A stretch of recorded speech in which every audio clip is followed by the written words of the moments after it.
at LFG.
So Dave will be passing off to you, sir, for the education hour.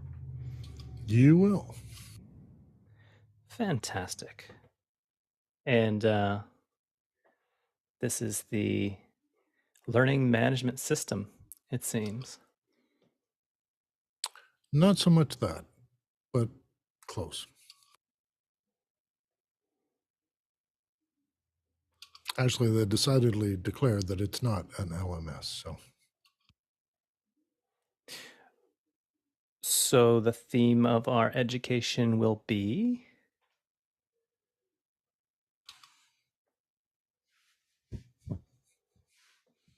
What will we be talking about today? Yeah, we're going to look into a service called One Learning Community. So it does resource management, community supports, communication management, professional development. And it's aimed at education agencies and organizations. One Learning Community Resource. All right, fantastic. Thanks.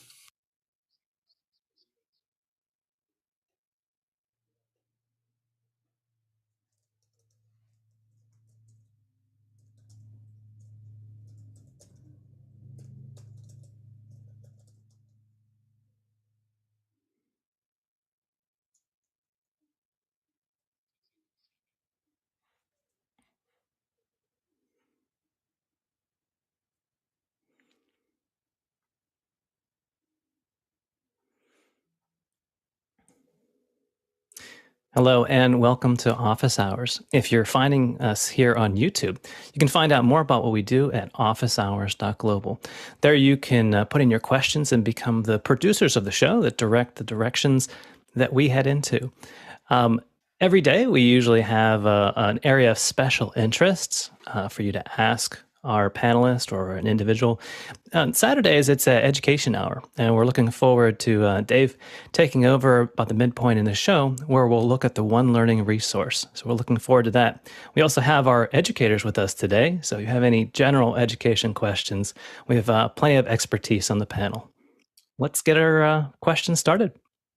Thanks, Josh. The first one comes to us from Gordon Lake in Los Angeles, California. And Gordon asked, the other day, the DG disaster recovery router was shown on Office Hours, and it comes with 2 gigabytes of bonded cellular data per month.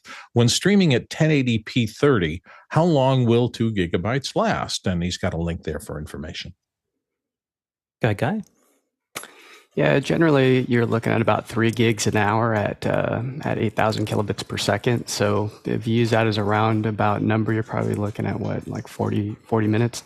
We did use that unit at CES. Here's what it looks like.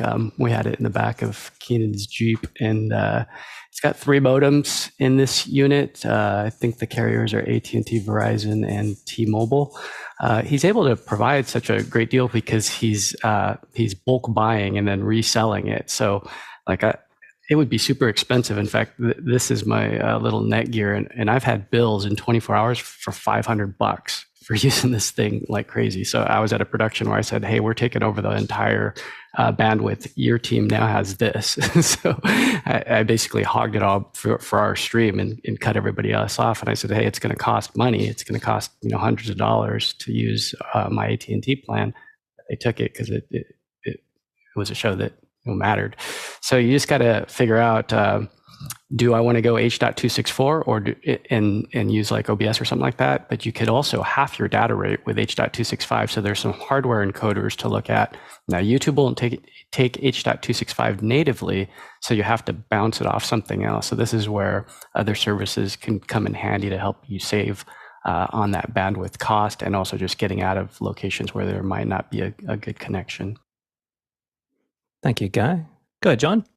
The gentleman from Washington crushed that one. The only thing I had to add is Keenan sent me a little message, $7.68. That's kind of weird per gigabyte after the 2 gig is completed.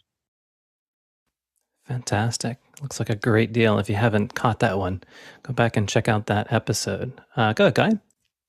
Yeah, and this is the same hardware and software that we saw used at Cinegear and at NAB last year. So this isn't an unknown variable. This has been a solid, it was a kind of a test for NAB, but it worked. And then Cinegear, it really worked. I don't think I saw a single hit. I rewatched that entire episode, and I didn't see a single hit. But that's downtown LA.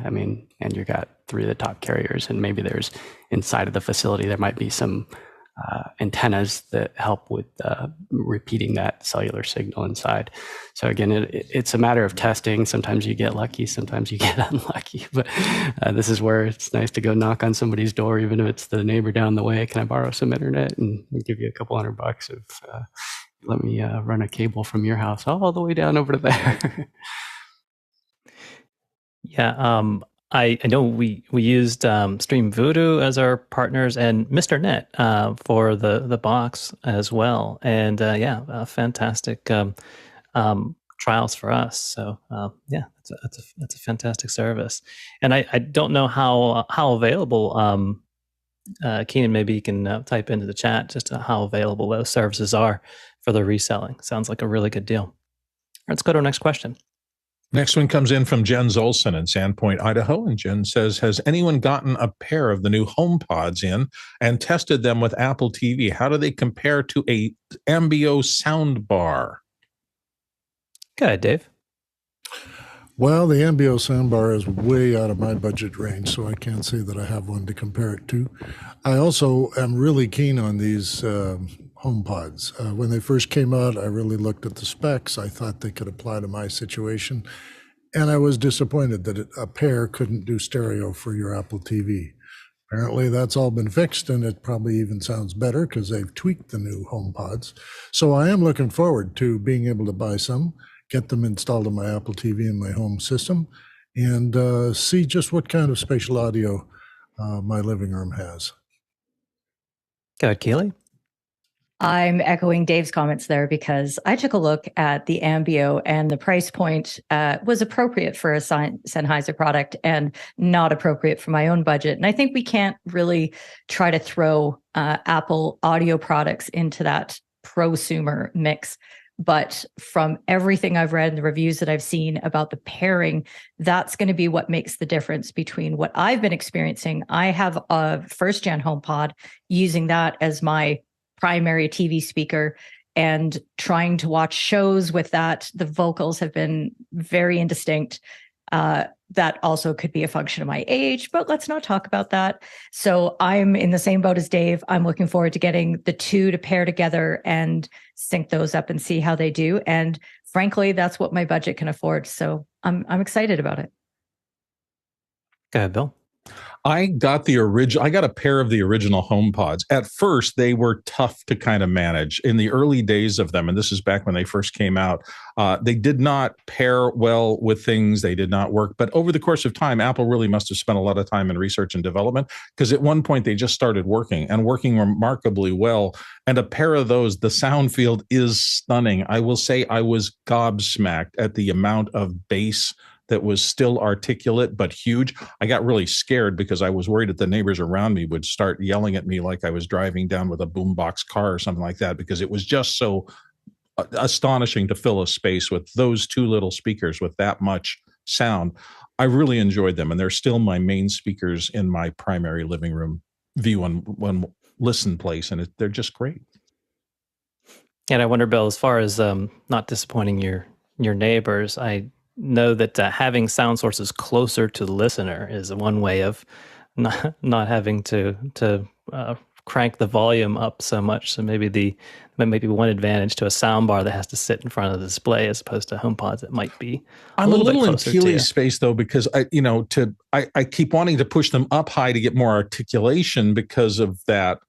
There is crispness in there and I can hear dialogue okay, but my hearing is diminished at my age. So I tend to push them up high. And when I do that, I get that much more of that huge bottom end that is kind of scary, because two little speakers putting out that much low frequency energy is not something I'm used to. So it's just a process of who you are, where you are, and how loud your neighbors will tolerate, I think. Fair enough. Go ahead, Dave. Well, I wanted to bring it back to not just TV watching. I'm a guy who likes to have music on. So I'm looking forward to being able to listen to my record collections at a different kind of spatial arrangement, the room tuning and all the rest. So I think just not for Apple TV, because as has been discussed before, even here at Office Hours, the way people are mixing movies and television these days is to enhance the mumble and not the clear dialogue. So people are having a little bit of adjustment for these kind of systems, that sound bars and all the rest, that are trying to help us hear what's going on in a movie, but somehow it's just not working for the mixing guys, and they're not able to get it to a standard which is like the theater standard.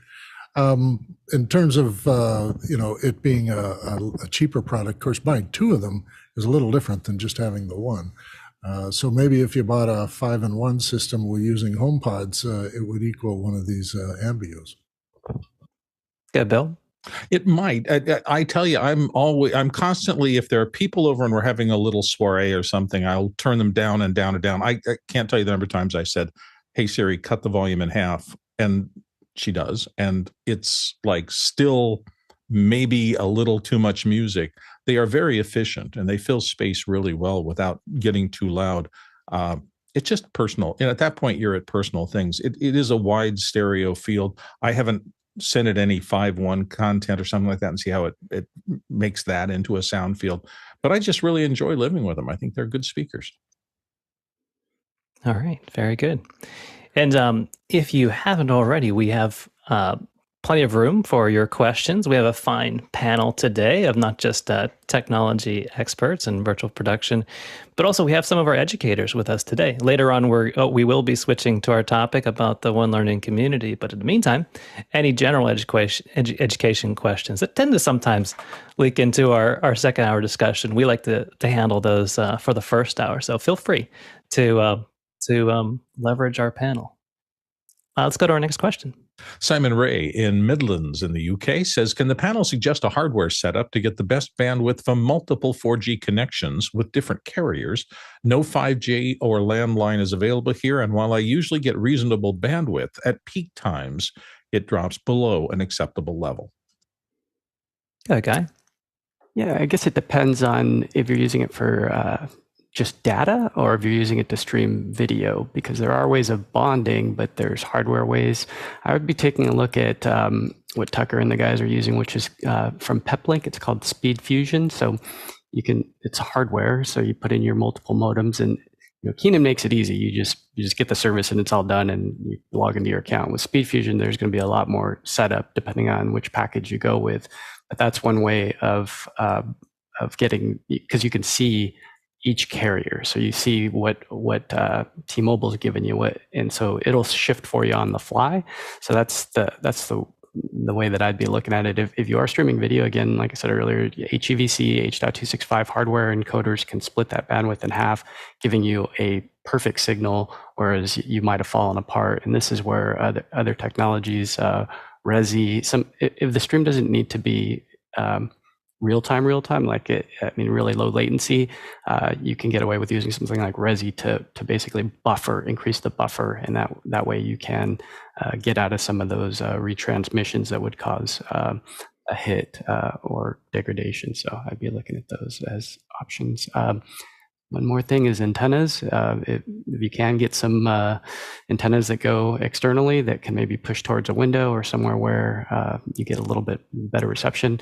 And then Starlink. I mean, if all else fails, I mean, like I was saying, I spend $400 for one day with this thing. That's Starlink for a couple months, and that's unlimited. So I'd be looking at the Starlink option as well. I wonder, as that constellation starts to get filled out, those vertical accesses for Starlink are looking quite interesting. I do wonder how they're able to manage the cell sizes. I guess we'll get a little bit smaller too, in more urban areas. But yeah, that's a fantastic suggestion. Jeffrey? And I'm looking at your question, and I'm seeing that you've got you've only got 4G instead of 5G, which is really making me wonder what type of towers you have, where your towers are located, and how many people per tower are using the 4G connection right now. If you've got a very spread out tower system, or you're next to a shoreline or something like that, then having multiple 4G connections might not be an answer, simply because of the fact that there's nothing to connect to. So I would check to see. Well, I'm not sure how many carriers are in the UK. I know of 2, but if you don't have those towers to connect to, then it's not going to be much of a help. And then, Starlink would be the best option at that point. Next question. John Preto in Las Vegas, Nevada asked this one here on the panel. Sundar Pichai, the CEO of Google, said we will be adding generative text to image to 2 products and our language learning system, or large language models, thanks, to Gmail and Docs. And he notes the arms race is about to begin. What are your thoughts? Google had their earnings report this week, and Sundar, this is just 2 days ago. They own DeepMind, which is probably the best AI researchers on the planet in Google, and they're going to be coming on strong here over the month. So they're going to add in AI into Gmail and to Google Docs, and Microsoft now has said that they're going to integrate it into Office 365 and Bing. And then you're going to see some hybrids on the search engine. So they'll have AI built into the search engine along with search, because the AIs are pre-trained and they can't do anything, later than 2021, OpenAI's product, ChatGPT. So it's going to be super interesting what's coming down the pipeline. And then Salesforce and Oracle and Apple and all of them have AI. You're going to see a huge arm race this year. John? Yeah, I was advertised the first AI product in my email yesterday. It's something called AI Buddy. For $17, you can have a different interface to ChatGPT, it looks like, and there's a bunch of upsells to make it go faster. definitely felt pretty scammy. But I think what we're going to see is a lot of people trying to get on a gold rush. And it depends really how important network effects are in the AI world. Because if it's the kind of thing where having more inquiries enables one company to do better, it might be like search, where once Google got a little bit of a foothold, their product was always just consistently better than everyone else because they had more data feeding into it. And I think that's what Microsoft might be a little bit worried about, and why they're pushing so hard to get ChatGPT into their products, including they're advertising ChatGPT included in Teams to do transcripts of meetings and notes and that sort of thing for the Teams Pro account. So I think we're just seeing the start of it, and it'll be interesting to see as these companies who are much better and more established with larger infrastructures like the Googles and Apples and Amazons possibly, what happens in the space then. Yeah, it's interesting you say that, John. I had a similar scan where there were a couple of people that were imitating bots. Go ahead, Dave. Imitating bots. Now, that's an interesting idea. Quora, the platform for asking questions and getting answers from real people, has now got a bot where you can ask your questions of the bot. And it also, of course, engages, it's an OpenAI,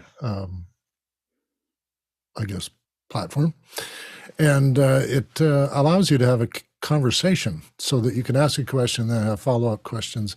And that interface actually offers a list of possible follow-up questions it's prepared to answer. And I thought that was an interesting addition to the interface. And maybe that's the sort of thing we'll see in search, is you search for one thing and then you get options for searching further or deeper or wider. And then you can drag your search in to exactly what you want and lose some of that frustration that happens with Google sometimes, where you're asking for one thing and it's giving you something else, or the Siri experience where it says, I can't find that. So I think, yes, there's an arms race going to be happening, not so much a conflict resulting in the devastation of everybody, although John might disagree with me. The thing is, for embedding these things means you're going to have access to more that allows you to sort of brainstorm with it. And if you're doing work on a dock or whatever, and you need to stop and do some brainstorming, it'll have a facility to do that. I just fear that it's going to become the lorem ipsum of document making, in that instead of some sort of Greek text to fill the columns, you're going to have somebody's queries filling in the columns and then just rewriting the story according to what that produced. Keely? I think the biggest race that we're actually going to see is not on the product side, but on the user side, because there are, I think, many people who are sitting back and looking at these AI-infused products or AI in general and thinking, I can wait. I can wait this one out and I can just sort of see how it shakes. But there are very important skills that you have to start developing in order to understand and utilize AI in a productive way, so it isn't lorem ipsum type answers. And I think that we're all as a community underestimating how much actual work and expertise that's going to take. And so the race is actually amongst the people who are using the AI in figuring out how to best utilize it and get the results that they're actually looking for. Go ahead, Bill. Having done a little bit of copy editing in my time and my history, I'm wondering if this is going to make it really hard to do that, because you're going to have so many auto-generated things that are close, but not quite. And so if lorem ipsum's in a graph or something like that, it's really easy to know I have to go back and redo that right. These ChatGPT things look like they were written by someone who knew what they were doing. And so I think that's going to lull some people into a false sense of security. Also, I'm really worried about the fact that at some point I might get sued for identity theft by a bot. I don't want to think about that. Dave? There is, in fact, a warning label coming with some of these that you have to be careful it's not always correct. And I think that shouldn't be at the bottom of the page. I think it should be at the top of the page, above your, buy now or use the feature. That the feature should come with a dialog box that says, what this generates will not always be correct. And as John Preto pointed out, it'll only date back to 2021. Although I think there'll be a chance for it to advance year by year as it gets more popular. It's interesting to me. I recall as the internet became more popular, originally the hardest part was just finding information. If you found information, it was so much friction for people to put information on the web that typically there was really no nefarious purposes, and people went through the effort to put the information on the internet, and you actually found it or knew where to look. You could fairly trust that the person was at least trying to put out accurate information. And then whenever search became ubiquitous, it was just you were flooded in a sea of information, and you had to try and curate, what was the information to have. So it seems like for the AI race that this is sort of the same thing that we're having now. We have all of this information, all this access to information that sounds plausible, and it's more important than ever, it seems, to be able to use our rational judgment to be our own fact checkers and really be discriminative about what we see and hear. What's the adage about how much you hear and how much you see and how much you believe? Let's go to our next question. James Babbitt in San Diego is up next. Excellent interview with Michael Krasny and Brian Copeland on gray matter. How would you make the video with them looking directly at each other and have the attendees also looking directly at them? Guy? Yeah, this happened to me yesterday. We were doing a shoot, and the person was just going to be interviewed. And as the person doing the interview walked in, she said, "I'm going to stand right here, and you're going to look into the camera, and you're going to answer these questions." And so this is the room that they were in. So she was by the door over there, and the gentleman presenting was standing at that desk. There's a teleprompter right up here. And I was like, "No, we need to get you out of the room into the next room over, and we're going to put you on Zoom into that." And the difference was just outstanding. A similar kit from ICANN, like this one right here, shows what I'm talking about. It is not cheap. This is a $4,000 solution right here. 2 prompters. Again, they call it Interatron. So this is how you can put the camera into the prompter and have 2 people looking at each other, and it makes that icon like I'm looking at you through a prompter too. It's just straight down the barrel. You're looking right down. If you position the person, like if I drag my gallery right here, that now I can see my lens is like right behind that head. And so it's amazing when you get these prompters and you can do Interatron. So I looked at the stuff from the Michael Krasny session, and yeah, it's kind of traditional. They're just looking at each other and they're both in the room. And so if you're shooting it traditionally, like you would for a TV interview, then that's the look you're going to get. But if you want the modern day, since we've been on Zoom so much with each other, everybody's used to just that look of looking right into the camera. So I think we're going to see Interatron happen more and more. Thank you, Guy. Go ahead, Dave. The original interview format was to make the viewer think they were sitting in the room with the 2 people speaking, and they wouldn't be speaking directly to you. You'd just be overhearing what's going on. So the angles of the cameras, people looking slightly off in both directions, meant that you were in the theater with them. Whereas with Zoom and all those kind of face-to-face things, we're getting a more specific contact rather than just, we're not overhearing each other in this meeting. We're talking to each other. And the audience, we don't have an audience. We have other people participating, but not sitting to our right watching us have a conversation.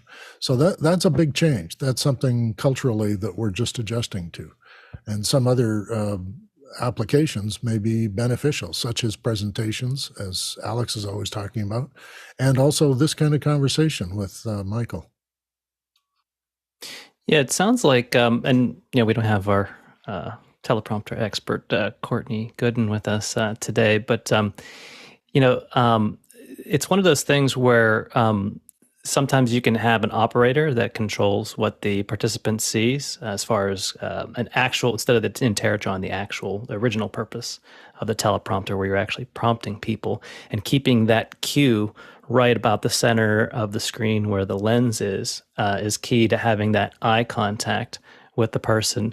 But Guy brings up an interesting point as far as feeds, and maybe instead of cue, or maybe in addition to copy and cue, having a production role where you're actually showing a person the relevant information, whether it's the person they're talking to or moving people in so that they're not tempted to look aside. I'm using a teleprompter right here, and cheaper options can be made if you're a little creative and willing to use. I have a 16-inch teleprompter as well, which is helpful to be able to get a large view so I can see the entire gallery and not have to shift my gaze. Although I will say that I have the bare minimum, I would say, brightness level that's recommended for indoors. It's about 400 nits. That's about the bare minimum that you'd want for indoor on that. And so if I have a brighter view to my side or larger, which I do, it is tempting to look over there or to break focus. So the important thing is to have the incentive to bring that right back to the camera. And I wonder, that's something that some people do their own teleprompting. They'll lead themselves, with their own software, or sometimes there's some AI that can track what you're saying on a script and feed things with you. But also someone that's talented, like a teleprompter operator, maybe a new producer role that would shift in the appropriate, information or background for that. Go ahead, Guy. Yeah, I just pulled up the footage from yesterday, just popped open the gallery view. And you do got to be careful of having people on each side, because the gentleman on the right is in the one button studio. The director on the left is in just our conference room, and she's on my iPad using, just the built-in camera. So the built-in camera on there is really off to the side. And so it's just this thing, you need two, because otherwise the person looking is now looking to the side a little bit because they don't know if they're being paid attention to. So you really need one at each side. So with a iPad, you could even do this. So if those ICANN ones are too expensive and you want to get this done, maybe look at an iPad solution where it's peer-to-peer that way. You could use some kind of app, even Zoom, to put the person on the screen and then put the camera behind on, I think I've seen them on Amazon for like $400. So that may be another way to do this for cheaper. Yeah, very good. So sometimes we'll have Tally have the benefit of that here on our show, which is fantastic when we do. Go ahead, Dave. Well, I'm thinking the kind of continuity that Apple's offering, where you can mount your phone on a monitor and an iMac monitor or something, and you get a more direct view instead of looking off to the side in the iPad and checking other things on your screen. You've got the camera actually dropping in front of your stuff. I also think we're getting used to people who are in a conversation or in a meeting and they are looking off camera to other screens. This is becoming more and more common. People who, of course, are looking, you're looking up their nose as they're talking on a laptop or something is going to slowly go away because it's uncomplimentary to the people who are, doing it that way. But also, it's just the information we need to have at our fingertips, which can't always be transcribed immediately to a teleprompter. So positioning and learning to look and pay attention and have, as we have here, some screens that are off to the side that have confirmation images to say that I'm now part of a group shot. It's just part of the tricks and skills you have to develop. We're in this new world of everyone addressing you directly rather than you observing a conversation. Go ahead, Bill. That continuity camera, the Apple's thing, really surprised me when it first came out. It still kind of shocks me to the fact that you can mount your phone where the laptop's camera would traditionally be mounted above that and get two shots out of that, both the straight on image of the person speaking and also one that is derived from it that points down so you can show people like almost a document camera. It just seems like they've been putting some serious research into that. If I didn't have the rig that I have now, I would definitely explore it. And I may do it actually for a mobile rig to be able to take out and do presentations. It looks really interesting. Go ahead, Guy. Yeah, the other part of it is being able to swap back and forth. So you're seeing right here that I have gallery view right now, but I can also push on my Stream Deck, I can push a button here and I can cut back to the other view. So this is another handy feature of using a prompter, is where are you looking? This is why I was saying I can drag people around. So in that other session, she was looking off to the side because it was a 2-up, the other person. So it's important in the prompter where you put that image so that they're looking again down the barrel versus kind of off to the side. So it's an interesting field to get into, because I never thought that I bought this prompter 12 years ago. I never would have thought that I'd be putting video in it. I mean, we bought it to read text off of. So it's just a whole new world that we're getting into. And then there's brightness issues too. Like some of these are high bright. So it depends on if you're going to be lugging this onto a set. Is it going to be outside? Are you going to be in the shadows? Are you able to get out of the sunlight? Do you need an extra hood? There's all kinds of other issues that start to crop into this whole thing. It's really interesting that we've adapted something that was made for reading news or reading text or doing a on-camera presentation like a commercial, and then we're adapting it with video now to make it part of an exchange. It's really an adaptation here. Yeah, I'm thinking about too that what you put on the screen might be some considerations to have some automation or maybe even AI, to where when the producers are focusing on certain parts, whether you're looking at a gallery or just a single person, if it changes the view that the participants have or which participant has, that might be an interesting or even shared thing to think about. information. If you're going to be sharing screens or slide sets or whatever, you could cue the prompter to show it to you, and you're still talking to the crew and not looking at a camera off. Yeah, there's different triggers and innovations you can use in vMix, for example, where you can affect different outputs, or even just having another, what do you call that, like an ME that would just affect the participants might be interesting, or just another job for a skilled producer to be able to keep track of that and sort of guide their talent along. I will say with the continuity camera, I'm not super thrilled as far as the eye contact in that regard, because you're going from arguably not the best camera, even at 1080p, on the bezel, which is just out of the sight, of where people are going to be looking for the view. They're going to be looking at faces, and then the camera is just above it. But the continuity camera is even larger still, separated from it. And what I'll typically do is coach our participants to hit on their major points, and then purposely look at the camera for their delivery. But I think what I would do, since Apple has made the continuity camera, the separate camera, more ubiquitous over continuity camera, stick that thing inside of a teleprompter. And that way you could have something that would be a lower barrier of entry of having the nice camera inside of continuity camera, but something where they could actually look at, they're drawn to their participants inside of it, as opposed to outside the frame of where they're tending to look.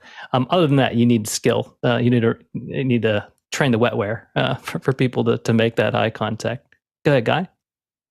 Yeah, another trick. There was a gentleman that makes PTZ cameras, and so I was in a Zoom session with him. This is early in the pandemic. He's from Video 360, and that company, they've been doing this for so long, and his eye contact was dead on. And I was like, "How are you doing that? You got a prompter?" And he's like, "No." And he showed me behind the scenes, and he just took his laptop and moved another monitor. He lined it up perfectly, like where his other monitor behind him, behind his webcam, was right behind. So there's ways to fake this if you just want to practice and see if you can get the visual. But yeah, it was stunning how because I was in meetings with him all the time, and I kept going, man, is he using a prompter? And it's like, now I know his trick. It's not a prompter. It's just a monitor right behind, but you got to line it up. So that's the trick, is you got to line it up perfectly, because you don't want it too far away, because then the gaze is shifting.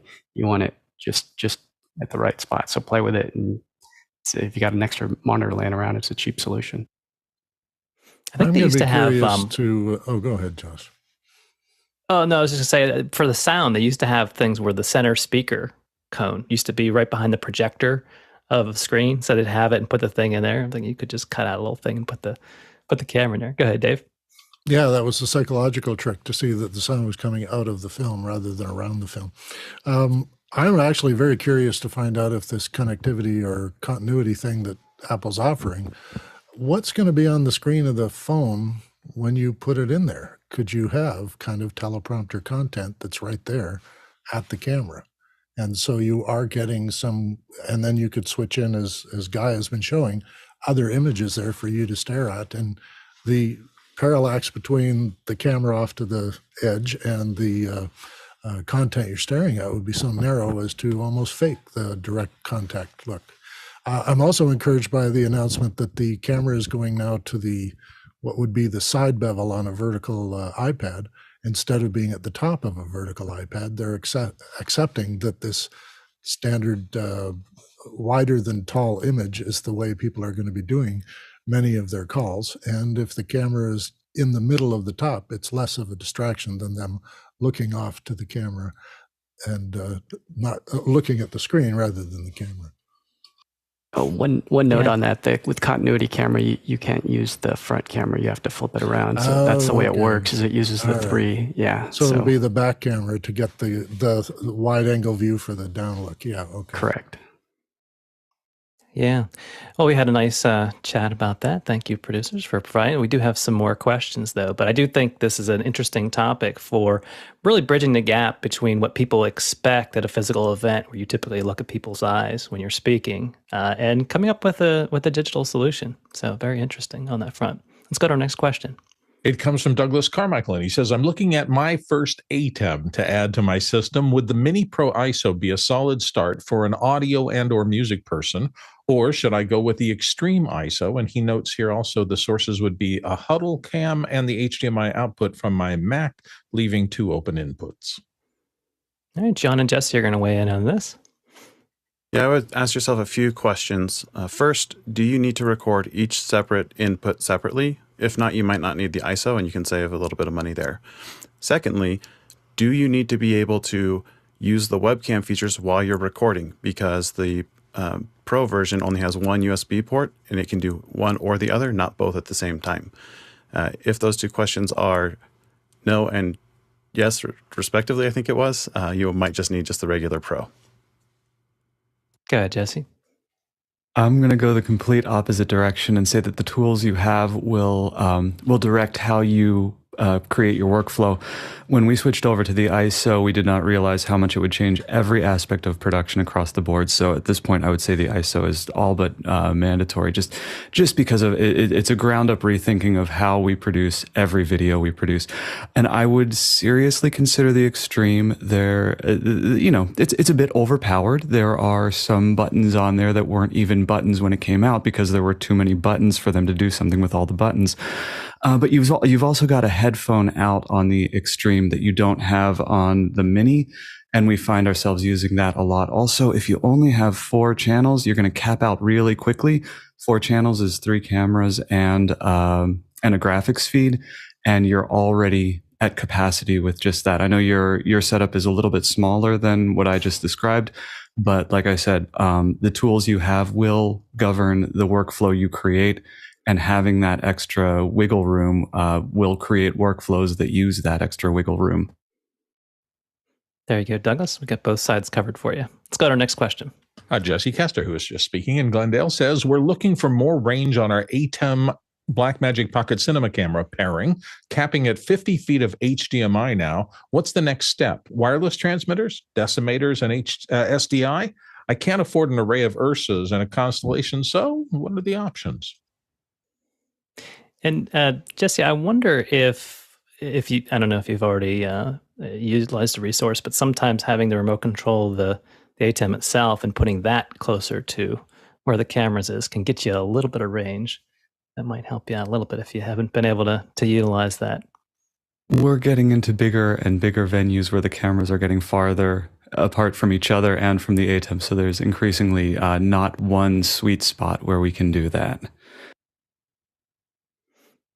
Yeah, and I believe as far as the bidirectionality, I'm assuming you're going to want to shade those too with it too, so that might limit your options.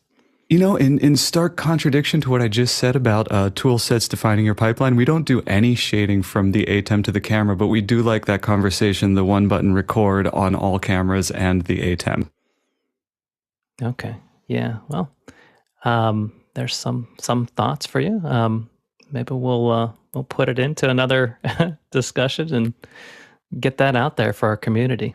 Let's go to our next question. Bob Sturdivant in San Antonio. Has anyone ever used a smart whiteboard? And if so, your thoughts and a recommended model? Go ahead, Aaron. I absolutely love the Promethean board that my district just picked up recently. Short story, actually, it was funny that at the end of last year, my principal said, "Do you want to try out this brand new technology?" And I said, "I really want to fix what I have here so that more teachers can have access." And she said, "But I still want you to try it." So I tried it, and now I'm like, oh my goodness. I'm so glad that all the teachers in my district have this now, because it is absolutely amazing. We have the Promethean titanium. I don't remember the exact number. I was trying to look it up on the side here, but I think it's absolutely phenomenal because you're able to hook up your computer to it. You can screen share to it. Beautiful graphics and video on the screen. The kids can interact with it. And I think it's great, not just for the younger kids, but for the older kids as well, or even adults. So they could go up and really interact with whatever media that you're using. And what type of hardware is that exactly, Aaron? I'm not familiar with the Promethean board. So if you ask my students, it's a very large TV on wheels. But overall, I'm seeing it up on Guy's screen too. Yeah, I think that's the exact one that we have. It's a huge interactive display, and it comes with some extra tools. But for the most part, all you need is a USB-C cord, and everything is touch and interactive and absolutely fantastic to use in pretty much any setting, whether it's school or the workforce. Go ahead, Dave. Well, I spent a few years traveling the province of Alberta teaching people how to use smart boards. And they were called, there was a trademark, smart board. And overcoming the initial difficulties of actually driving the board from a laptop or a dedicated PC, and the latency of the pens where you draw something and it takes a second to come in, and that disturbs person's flow of thought. But the improvements and the speed, of course, of CPUs now is such that this is almost invisible. The whiteboard is actually quite capable of capturing text. You can handwrite something and then convert it to text. You can draw things and then make them perfect circles and triangles and that sort of stuff. There are lots of sort of menu pauses where you press the pencil against the screen and then a drop-down menu appears, just like a mouse would. And I often taught people that the USB connection to the smart board is really just you've moved the mouse onto a board. And once you get past, you put that model in your head as you're using the board as your mouse, you can actually drive the laptop with the pens and with your fingers on the board. So it isn't a simpler way of doing things, but it's a more sort of get out of your way approach to doing things. The other thing is for whiteboard brainstorming, people can come up with the different colored fake pens and draw their remarks or put in their bits. And then you're able to capture the whole screen instead of having to stop and take a picture of it. And then you can share things to people immediately through text or web or even just emailing the pages to people as they're in the room with their own laptops. A gathering or a brainstorming session or even a consultation can be done where shared documents are shown, and then they're shared directly to people in their laptops. I found it a little confounding at first, but as things developed better and more CPU cycles were applied to it, it didn't overheat the laptops, it didn't disconnect from USB, and people were getting more and more comfortable with it over the years. I used a model called smart boards, and I think they're similar to what Microsoft was trying to do with smart TVs and smart monitors, although those were impossibly expensive. I haven't used the model that Aaron is talking about, but it sounds to me like it's a similar thing, except it's more like a TV. Next question. Comes to us from Joaquin Matus in Imperial Valley, California. And the question is, what is squeeze on an audio limiter? Jeffrey?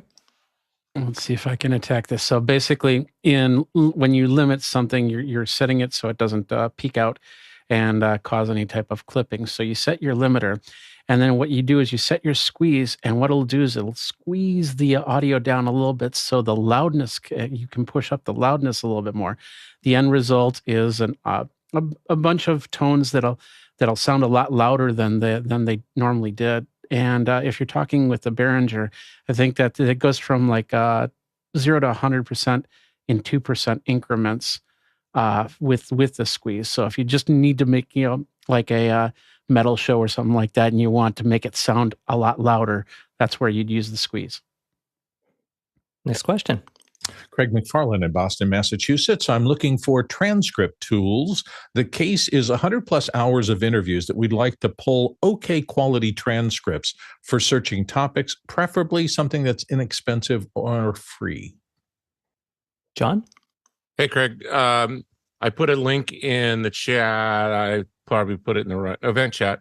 And OpenAI has a product called Whisper that is absolutely stunning when it comes to transcript.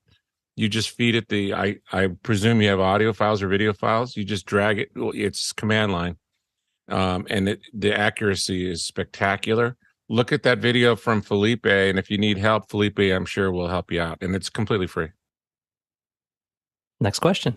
John Snyder in Reno, Nevada. There was a conversation on Discord this week about homework. What does the panel think of homework's utility in education? Go ahead, Dr. Clark.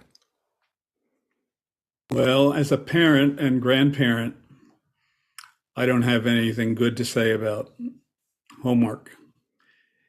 In the Catholic tradition, there's a concept called an occasion of sin, which means that if you go there, you're likely to fall short. And I think that's true of a lot of dining room table homework sessions that provide dilemmas for parents and students, kids, with regard to how hard to press and how much to help or how little to help, or how to add or subtract incentives for completing what are often relatively meaningless exercises. So I'm not a big fan of homework. Jesse? I feel like the three main skills that allowed me to sustain a career in my adulthood were lateral thinking, team building, and teamwork, and creative problem solving. And any bit of homework that our child has that relates to those three skill sets will be warmly welcomed and encouraged. But I think any homework or class assignment that is obviously built around testing score mandates from the school board is just going to be barely respected in our house. We're gearing up for school here, and we have these conversations very often, and it's difficult for me to imagine forcing my child to pour his heart and soul into something that is heartless and soulless. Aaron? I'm going to start off my answer here by reading from Discord from Alex Lindsay. I believe all homework should just be video, audio reading to be ready for class discussion, and homework that includes doing something should literally be against the law. Totally support that. That's what I do in my classroom. I give them a couple of videos and a quick 5-minute game to play that they're obsessed with playing. And then that's it. That's all we do. And then it preps them for the next day. And they've loved it. They are ready for the next day. They are prepared, and they can watch the videos in the car on the way to some of their activities. So they're not bogged down by paperwork and busy work. Go ahead, John. I never thought I'd be the homework defender in this group. I feel like well-written homework can help aid in retention because it epitomizes spaced repetition and interleaving. Now, not every student benefits from it, but for example, my children, need homework or else they can't retain the information. And if we didn't have homework, I would just go through the exercises with them anyways. But every day my son comes home with an F on his math quiz, we practice those questions because they're skills he needs to learn. And so I think part of it is homework should never exist for its own sake. And like the school told us, we're going to ramp up the homework this year because you have more next year. It's like, why do we have to have more next year? But I think for some students, it can be a helpful tool to help them learn. Go ahead, Keely. I think the one thing that I've put together over the last few decades, including having a stint through law school and now being really an adult educator, is that there is no learning without doing. But what homework is like a faux doing. It doesn't actually create anything. And as somebody in the content creation community, what I've discovered is that in order to learn a concept, it's essential to create something with it. So the term homework can mean a lot of things. If it means something that is a creative act that allows an elevated form of synthesis that actually builds something new with that knowledge that's been learned, fantastic. If it doesn't do those things, sucks. Jesse? The lateral thinking point is no accident on that, and I'd like to just expand a little bit. It's easy when you're in high school to say, "Why am I doing history? I want to be a mathematician," or "Why am I doing math? I want to be a filmmaker." That's the lateral thinking. All those courses are so valuable, and the homework that pulls you outside of the classes and homework that pull you outside of what you'd be thinking about naturally are strengthening those lateral thinking muscles. Excellent. Fantastic discussion. And just a reminder, we have our educators available. So education topics are on the agenda. Let's go to our next question. Samuel Nordvik in Norway is up next. What is a simple, affordable, and reliable way to record a Mac screen with system audio and mic input, preferably something that can be controlled with Companion? John? My preferred solution is an app called Capto. It's part of SetApp. It costs about $20 on its own, but I think it's the best features for the cost in the market. Go ahead, Guy. Yeah, Telestream has Screenflow that's pretty much a standard on the Mac side. Hardware-wise, I'd probably be looking at an ATEM ISO if you just want to have an option that you can record directly in. That's not a cheap option, but it gives you flexibility if you want to add multiple angles later.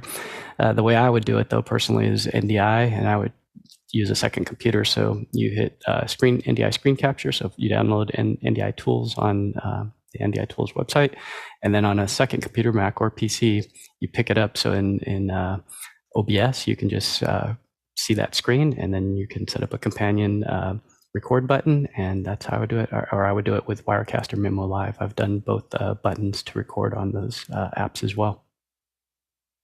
Go ahead, Jeffrey. I stole my answer. Yeah, NDI is what I would use. It's absolutely free. OBS and Wirecast. OBS is also free. Wirecast and Ecamm, all those others you do have to pay for. Keely? Jeffrey stole my Ecamm now, and he's absolutely right. You would have to pay for it. But if it is a product that you're already using in order to produce your live streams or your produced video, then it is a great solution. But I absolutely echo John's recommendation of Capto. It is a fantastic app and great bang for the buck. Bill, who stole your answer? Nobody, but if you hadn't said mic input, I would have immediately said QuickTime Pro will do a great screen grab with system audio. You could, if you happen to have loopback installed, route your external mic in and get both at the same time. That's going to be a little bit of a one-time expense to license loopback, but that's the only thing you need to do it if you want to do it right on your machine. Next question. Next question comes from Jesse Kester in Glendale. I don't know if it's California or Arizona, but it's Glendale. Wistfully dreaming of purchasing our first global shutter camera. What's the closest thing to an entry-level product in that class? Let's see, global shutter. Wasn't there a Panasonic camera that had, I don't know if it's global camera, but they were able to give you the full resolution? I know a lot of folks liked that that did 16:9 or 9:16 work. Sorry, I don't have the name of that one, but it's one of their more recent full frame cameras, I believe. Let's go to our next question. Roz McNulty in Vancouver, Canada. Why are my times wrong in files on my files when saving? Both Word, Screenflow, and even Photoshop, they're off by looks like 1 hour and 13 minutes, perhaps, or more.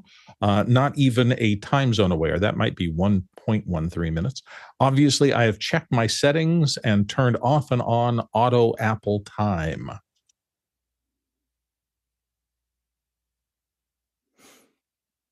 Go ahead, Dave.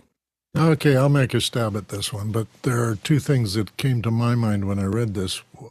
The first was, I don't know how old your Mac is. So if we don't know what model it is or what system you're using, it can have an effect on how you set this up. The other thing is that if you're using local time on your machine and not using a outside clock, like an atomic clock at some location, then there's no synchronization on the internet with you. So your documents may in fact be 1 hour and 13 minutes separate from what an atomic clock is doing, because the clock on your screen is not the same as what the outside world is using. The second thing I would look at is, and this is a service call, so you might take the thing in and have a genius look at it to see if any kind of battery problem or capacitor problem in the motherboard is causing the clock to run separately from the rest of your system. So I wouldn't think that something like Word or Photoshop are clocking separately from your desktop. It's your desktop providing that clock to Photoshop. So I would look through that process back toward whether I'm syncing on the internet or whether I've separated from the internet. And if it only happens when you're not on the internet, then that could be something about your machine that's clocking wrong. And that would be a genius visit to see if they can do a hardware fix or a replacement. Yeah, as I'm looking at that, +1, everything that Dave said, it might be the perspective from what you're checking it from. Maybe send something to a different person and ask them if they're getting the same results that you are. Otherwise, just what Dave said. I agree. Let's go to our next question. Douglas Carmichael's up next, and the question is, one of the essential services that states allowed during the pandemic was services for people with disabilities, including the folks on the autism spectrum. Could some of the tech and or tools we use in office hours help create safe virtual environments for that population? Erin?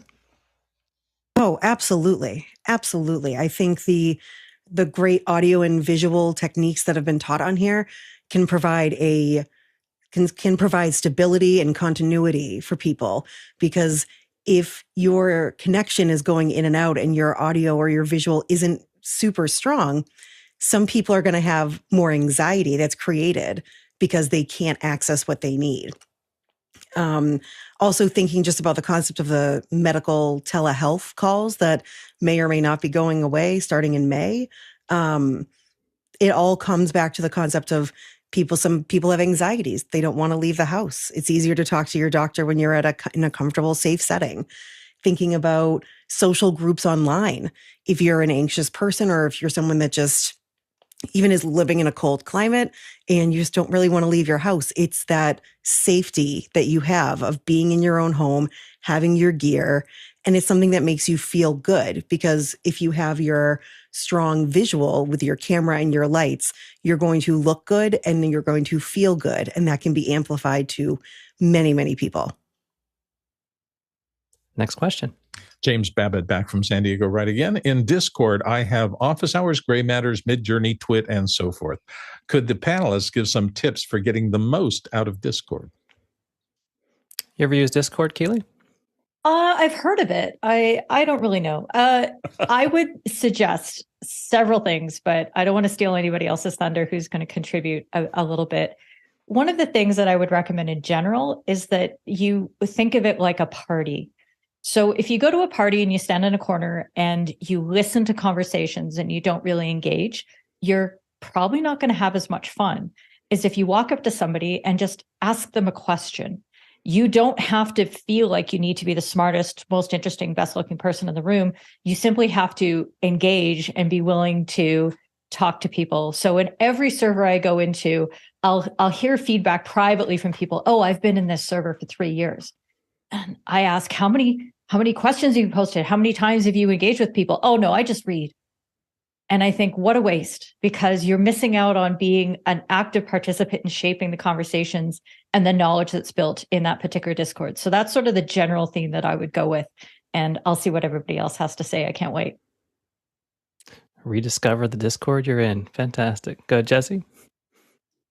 Why rediscover the Discord you're in when you can build a Discord of your own? I would really suggest starting your own server, starting it small and getting acquainted with the tools one at a time. When you jump into something like Office Hours with, hundreds of channels all being updated daily, it can be a little overwhelming and sometimes intimidating. When you get into something like Midjourney with, a dozen servers and millions of updates a day, it can be mind-bending. Start your own server, invite a couple people over, start noodling around with the tools. That's exactly what we're doing, and it is so much fun. So, a lot of social media was built as this feed, and Discord feels like it was built more as a conversation, and it's a much more comfortable and fun environment than other social media platforms that I've been on.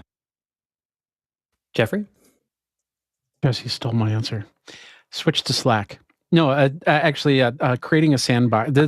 I'm going to twist it in a little bit different way. Create a Discord server as your personal sandbox for different things. Like, for instance, you said Midjourney. If you go to Midjourney, you're just running down the list of all these people that are using Midjourney, and there are all these pictures. And then when you do your own Midjourney, you're stuck because you're trying to find your images. Well, you can invite the Midjourney bot over to your Discord, and that will allow you to find your photos, find your images. You don't need to boost everything. And I also want to mention that it's not a security thing. It's not going to make things more secure for you, because Discord's not that secure of a platform as like a Slack would be. But keep that in mind when you are using it. But you can definitely kind of catalog everything and create that in your own little sandbox. And that's a great way for you to keep an organization of things. Keely, you're not going to steal anything now. Go ahead. Great. Okay. One technique that I would recommend for people who are getting into Discord and are thinking, oh my gosh, there's so much here, I'm overwhelmed, all the sort of things, is to go through a server and just check out the categories and channels. And if there are things that you know that you're absolutely not going to be interested in, right click on that channel or even the entire category and mute it. And then you can go to the top of the server panel, click on the server, and hide those muted channels. Now, remember that if you do that, that is going to absolutely remove those channels from your view entirely. So if one day you think, oh, I really do want to engage in that off-topic conversation, it's not going to be there for you. And you might just forget that it even exists. But that can really help with the sort of overwhelm of having too many things coming at you, and can really help you hone in your focus on the things that are going to be most useful for you. So I recommend that technique for a lot of people who are struggling with the volume that you might find in some servers. All right. Well, thank you, all of our producers. We're happy to help you work with all of your tools, either technological or our methods. We're going to switch gears just slightly to our education topic with Dave. Dave, what are we talking about today? Well, today we're going to look at a service called One Learning Community, which offers resource management, community supports, communication management, and professional development to education agencies and organizations. So, thanks for joining us at Education Hour. We're happy to see you, and we're really going to look at a thing that was suggested to us in one of the brainstorming sessions that we have occasionally with our producers, and ask people to suggest things to us that they would like us to cover. So this is one thing that was brought up some time ago. We've done a little looking into it, and I'm going to present a little bit about it today, and then we'll have a discussion about it or any other services that are there.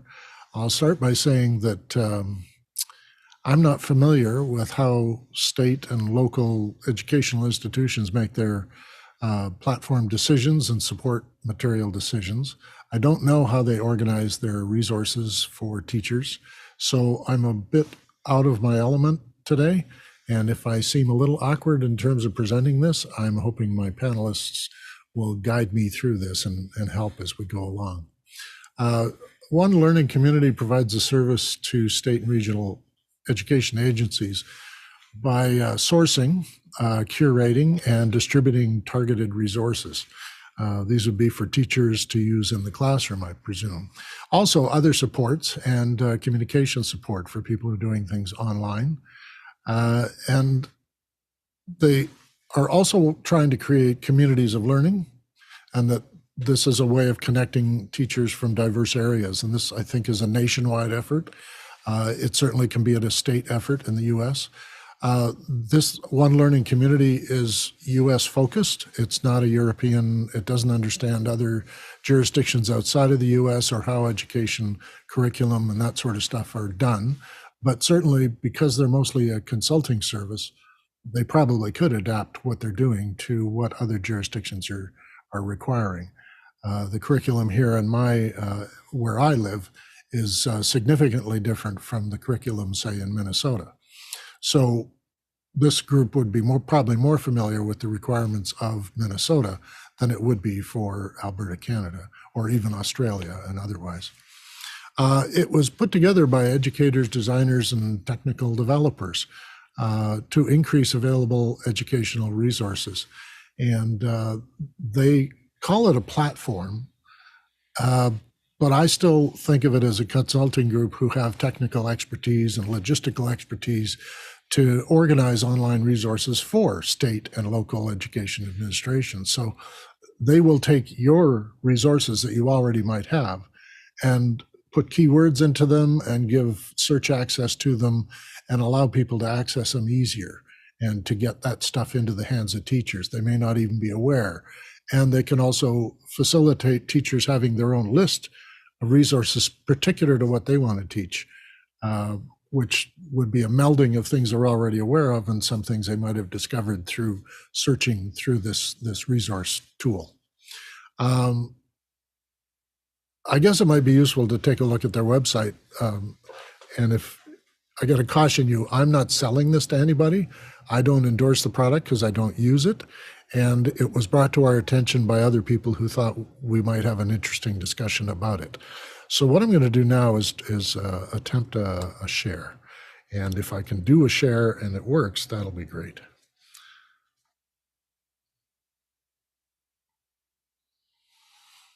I'm hoping people are seeing that now. Okay. This is the About Us page, and they talk about believing in equitable access to high quality education, that they help state and regional educational agencies, that they help site and district leadership teams connect together with day-to-day work practitioners, support the growth of a thriving educator community, and break down isolated practice, amplify the outreach and impact of quality professional development programs, and they design networks for data-driven, diverse, and open learning resources. Apparently, it's a woman-owned small business, which is interesting. And these are the three principal people who put together the organization and run it. Looking at what they do digital support, and they think they're going to be able to help you improve teaching through shared practice, increase access to more diverse learning resources, data, scaling high quality.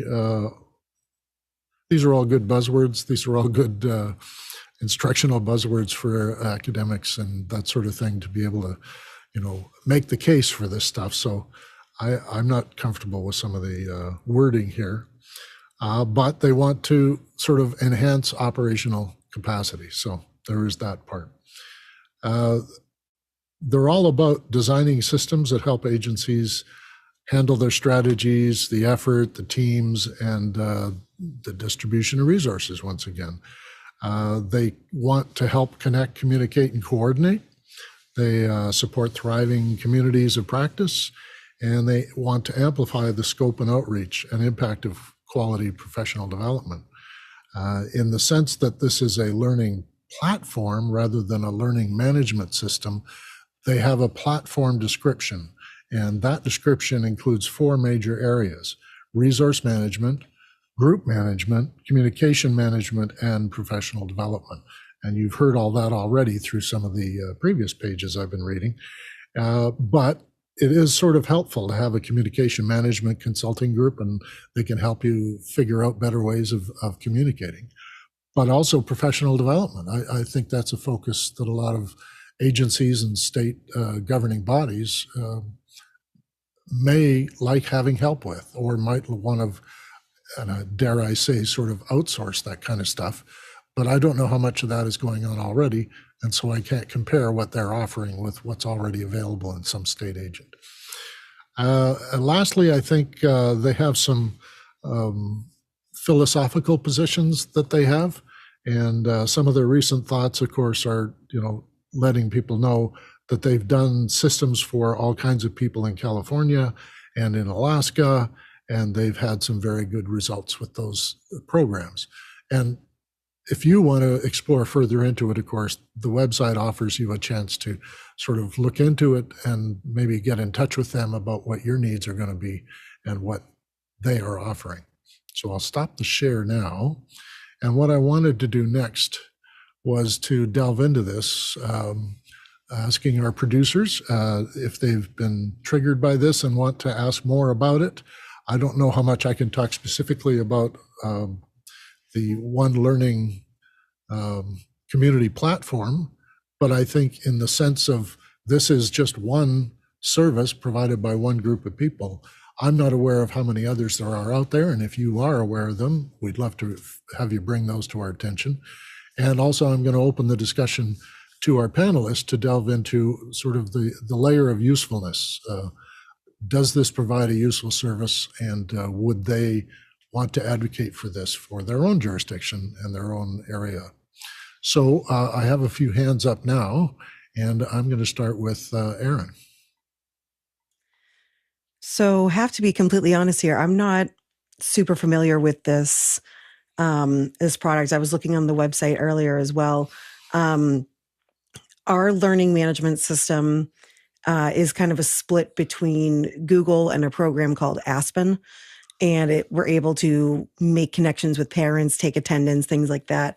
But on the Google side of things, we're able to share things with not just students, but teachers in our district. And we're able to communicate with both parents and students. So I feel like that's kind of a place where everybody comes together for learning, but I'm not super familiar with the One Learning community. Okay, John Preto. Oh, didn't mean to raise my hand there. I thought that was the one where we all raised our hand. Oh, I see. Just to be part of the talk. Okay, John Snyder.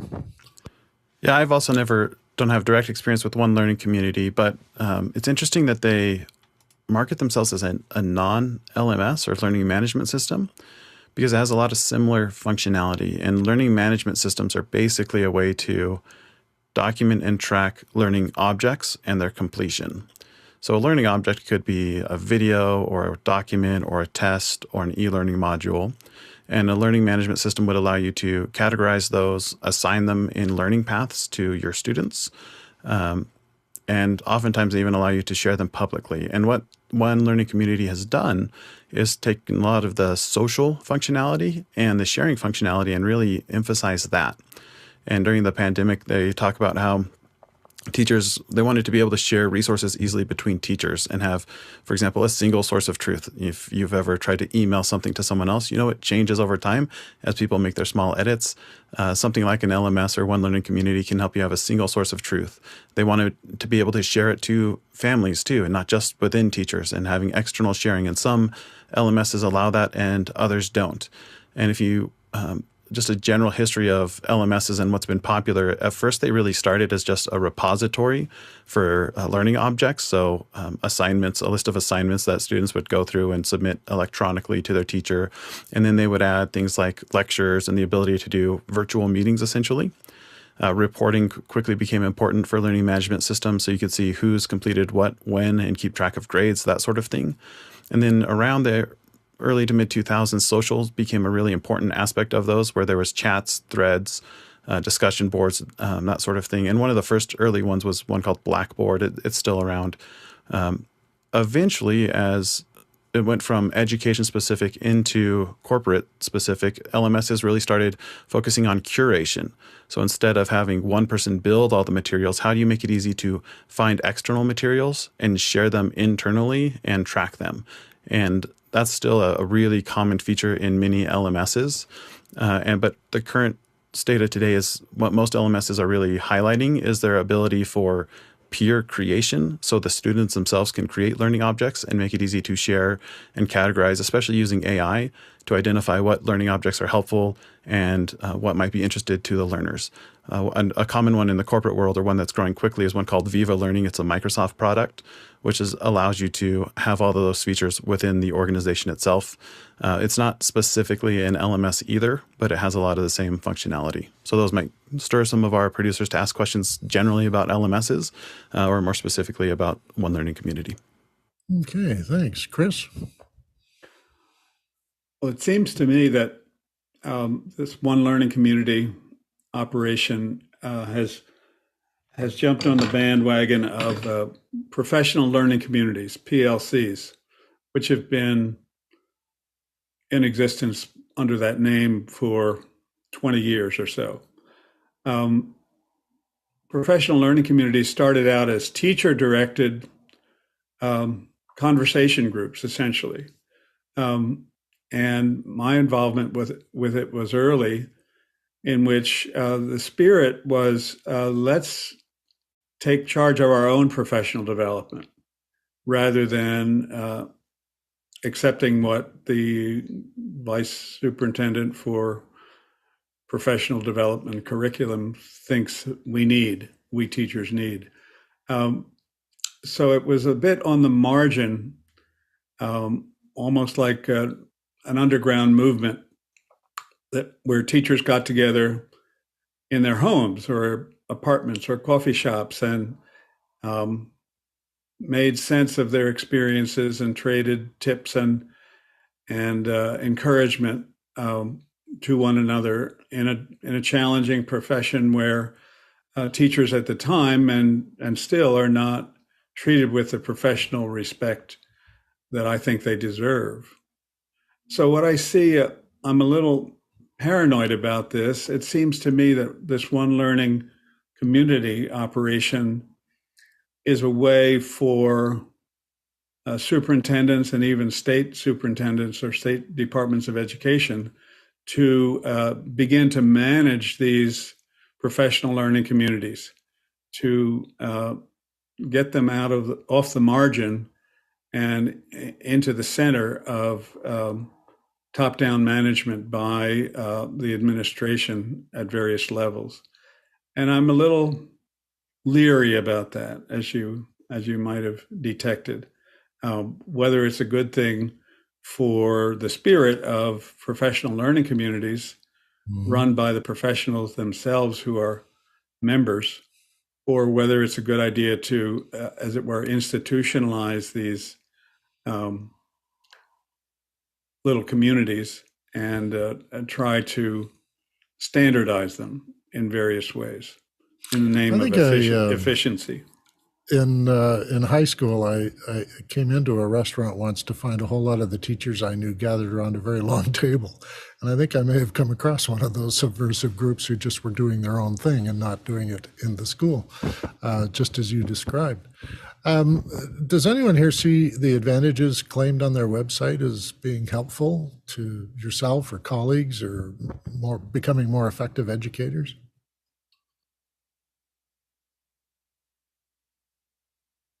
Okay, nobody here feels that there's anything to say on that score. I don't know if I'd be comfortable if my provincial education arm decided to outsource some of this stuff. So I don't know if I'd, as a parent now, be happy to find that the teachers are being forced to use, or not forced, recommended to use the service that's provided outside of its own institutional controls. Maybe I'm old school that way. Chris, and then John. One of the issues involved is that context is very important. And it seems to me that the One Learning Community, even its title, suggests that we're trying to standardize the learning community across the entire state, for example.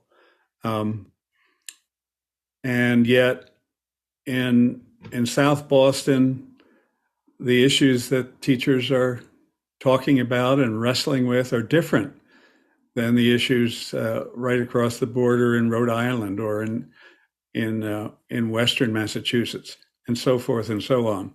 And so I think that the effort to standardize and centralize the management of other people and their communities and conversations is probably costly for the individuals in a literal community, a residential community, a place where the issues are different than they are one community over.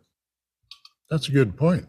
Yeah, there are specific differences between communities. So, except as a professional community and a large sort of national, very large group of people who want to share ideas about education generally, I don't believe, you couldn't talk comfortably about your own specific curriculum needs as opposed to those in another state with some other educator. John?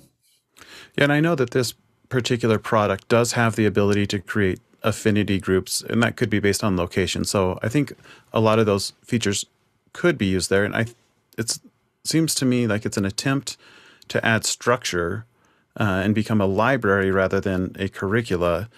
But one of the side effects of adding structure is you add limitations also. And I'm curious to know, Dr. Clark, when you were early in your education career, how did you form those relationships nationally or with further borders outside of just local? And is this something that would help maybe cross some of those sorts of boundaries? Chris, to respond? Well, it was a long time ago. I don't even think we had email when we started. A teacher conversation group in Michigan in a particular district where the teachers knew each other, and we spent a year practicing conversation. Conversation is, at the time, and maybe still, is not an automatic skill. In any case, we spent a year studying the teaching of writing. That was our cover story, at least, at three different levels, at the high school and middle school and elementary school levels. And came into conversation with a group of 6 or 8 teachers at those different levels. And we had something to talk about. Of course, the idea was to talk about the teaching of writing and how it works at different levels of schooling. And of course, when you get teachers together, they don't always talk about what you, the researcher, wishes they would talk about. So we talk about everything. And we learned that that's what a community needs to keep a conversation going. It's not just a focused, narrow talk about one topic. It's about their whole holistic experience locally of being a professional in this context. Mm-hmm. And so we did the groundwork for a couple of years, and then we shared that description of what we were doing, what we were learning, with other researchers at conferences, at national conferences. So we met people thereby who also were interested in conversation, were interested in local communities, self-organized communities that were really driven more by the teachers than by the researchers or by the university people. And in that way, our contacts, our network grew across North America and over in the Mediterranean area as well, where we had like-minded colleagues. So it was a 7-year process. So perhaps that answers your question, John. It takes time. Is that right, John? Yeah, just interesting. Thank you. Okay. And Aaron? I just wanted to hop back really quickly to what Dr. Clark said. I completely agree, Chris, in the sense that the concept of standardization of something with a product that can help centralize everything. If it's resources like a library of lessons, that's one thing. But even within my district alone, having 8 different elementary schools across the city, while we try to standardize as much as we can, we all have very different populations, from socioeconomic to whether they need more support with disabilities or English language learners. So just in one city, it's difficult to have standardization, never mind across the entire country. Thank you, Aaron. For our producer community, the doors are open for your questions to come through, and we'll give whatever attention we can to them. We have one waiting in the wings right now. John, do you want to give us that question? Our first question is from Douglas Carmichael. What specifically does the One Learning community do? It seems like it's a clearinghouse for techniques and sharing content. My first impression when I read the pages were that they were trying to help people who were already struggling with technology and access to information that would help their teaching. And if they expanded that to doing community work and giving teachers an education community to identify with or to share ideas with, that was a noble pursuit as well. I can't, as you're hearing probably from our panel now, we can't quite fathom its return on investment. There's no indication on the website what it would cost to engage these people with a state education board or some county board.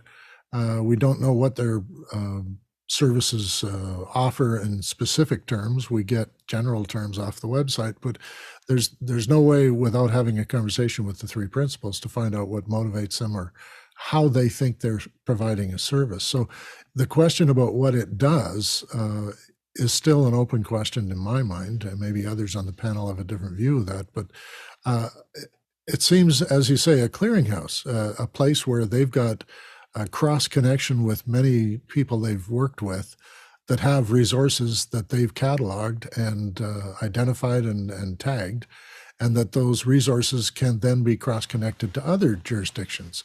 And in a larger sense, maybe over 10 years, this becomes a more comprehensive library. But also they wanted to have more technical means to share content and maybe imposing some methods or standardized practices across various other jurisdictions to see if that helps the situation.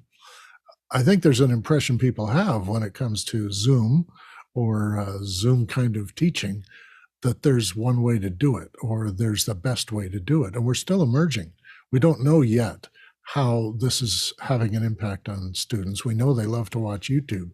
We know they love to watch TikTok. We know students are engaged in all kinds of searches on the net about things they want to have or what the best bicycle to have is. And they've got skills in that regard, which don't translate well to their homework or their schoolwork, and we try, and I'm sure teachers are doing this all the time, trying to make it part of the daily exchange of information that a classroom is supposed to have.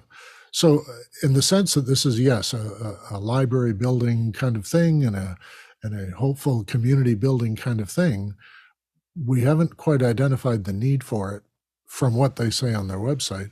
And certainly in my mind, I haven't identified a place where I can't live without what they offer. So perhaps there's something more that I'm not getting from what they have.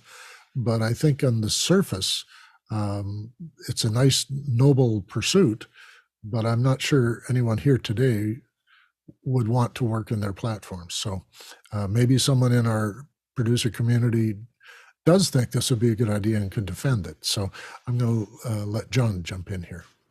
Yeah, from the chat, John Edelson is saying the OLC team created the Smithsonian Learning Lab, and he's working with them to get their resources out to teachers or that's what their function is, to work with the lab to get resources out to teachers. Maybe I will say one of the main things they tout is creating networks within teachers, and so it's not just a library; it's also sharing best practices with teachers with common interests, and the way they categorize their information, they do add a lot of metadata. So you can say this resource is primarily for third grade, or that sort of thing is my understanding. So those are some additional features, not more than just a library.